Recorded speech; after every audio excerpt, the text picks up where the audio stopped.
السلام عليكم ورحمة الله. يا ريت نصلي على النبي صلى الله عليه وسلم في الكومنتات، ويا ريت تدعمونا في القلب بلايك، ويا ريت نشير الفيديو. طبعا أنا كلمتكم على ما تشغلوش دماغكم بالحاجات ديت، عشان ايه هي بتتعمل كده يعني.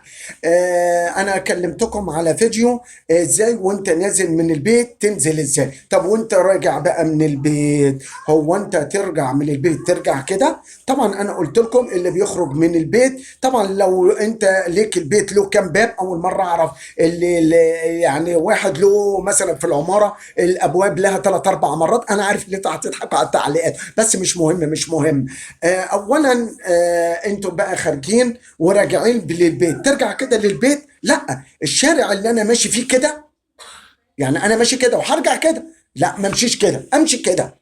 ليه بقى؟ علشان وانت ماشي في ناس بتبص لك، راكب عربيتك، راكب عجله، راكب فيسبا، راكب مش عارف ايه، وانت ماشي الناس كلها بتبص لك، فدي كل السلبيات دي كلها معاك. فلو انت مشيت من نفس الطريق اللي انت نزلت منه وهترجع منه، انت هترجع بكل دوت. فانت تعمل ايه بقى عشان ترجع بالسلبيات دي كلها والسلبيات اللي معاك دي كلها؟ بانك تمشي من شارع تاني، والشارع التاني دوت تلف لفه. مش مشكله لو انت هتروح البيت في ربع ساعه، لو انت روحت في ساعه مش مشكله، بس تلف. ليه؟ لان انت بقى لما بتلف وترجع، علشان السلبيات اللي عندك دي تروح، وعلشان العكوسيات دي تروح، فانت لازم تغير طريقك اللي انت نزلت بيه. لما انت مثلا ماشي كده، ما تمشيش كده ترجع كده، لا، امشي كده تلف من هنا وترجع. بس الطريق اللي انت نزلت منه، وانت الطريق اللي انت نزلت منه ما ترجعيش من نفس الطريق وانت مروحه بيتك.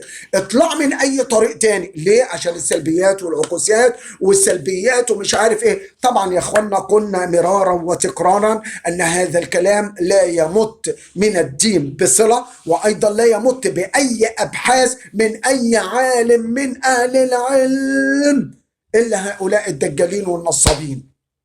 السلام عليكم ورحمة الله.